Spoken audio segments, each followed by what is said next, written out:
All, ಇವತ್ತೊಂದು evening vlog ನೋಡೋಣ. ಹಾಗಂತ ನಾನು ಬಂದಿರೋ ಜಾಗನೇ ಮಾಲ್ ಆಫ್ ಏಷ್ಯಾ. ಇನ್ಸ್ಟಾಗ್ರಾಮಲ್ಲಂತೂ ತುಂಬಾ ಟ್ರೆಂಡಿಂಗಲ್ಲಿತ್ತು.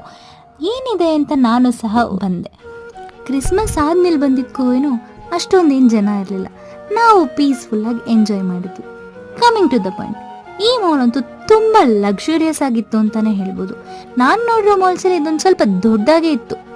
ಇಲ್ಲಿಂದ ಲೈಟ್ ಎಫೆಕ್ಟ್ ಅಂತೂ ಸಖತ್ತಾಗಿದೆ. ಫೋಟೋಶೂಟ್ಗೆ ಅಂತೂ ಸೂಪರ್ ಜಾಗ ಅಂತಲೇ ಹೇಳ್ಬೋದು. ಆ್ಯಂಡ್ ಮೋರ್ಲಿ ಇಲ್ಲಿ ಬ್ರ್ಯಾಂಡೆಡ್ ಔಟ್ಲೆಟ್ಸ್ ಜಾಸ್ತಿ ಇತ್ತು. ವಿಂಡೋ ಶಾಪಿಂಗು ಚೆನ್ನಾಗೇ ಮಾಡಿದೆ. ಈ ಗ್ರೀನ್ ಥೀಮ್ ನಂಗೆ ತುಂಬ ಇಷ್ಟ ಆಯಿತು. ಒಂಥರ ಪಾರ್ಕಲ್ಲಿ ಕುತ್ಕೊಂಡು ಮಾತಾಡೋ ಥರ ಇರುತ್ತೆ. ನೀವೆಲ್ಲ ಫೋಟೋ ಲವರ್ಸಾ? ಹಂಗಂದ್ರೆ ಈ ಜಾಗಕ್ಕೆ ಬರಲೇಬೇಕು. ಇಲ್ಲಿನ ಲೈಟ್ ಎಫೆಕ್ಟ್ಸ್ ಅಂತೂ ಅಷ್ಟು ಚೆನ್ನಾಗಿದೆ. ಇದರ ಮೇನ್ ಅಟ್ರಾಕ್ಷನ್ನೇ ಈ ಲೈಟ್ ಫೆಸ್ಟಿವಲ್. ಈವ್ನಿಂಗ್ ಹೋಗಿದ್ಕೂ ಅಲ್ಲಿನ ಆಂಬಿಯನ್ಸ್ಗೂ ಅಷ್ಟು ಚೆನ್ನಾಗಿತ್ತು.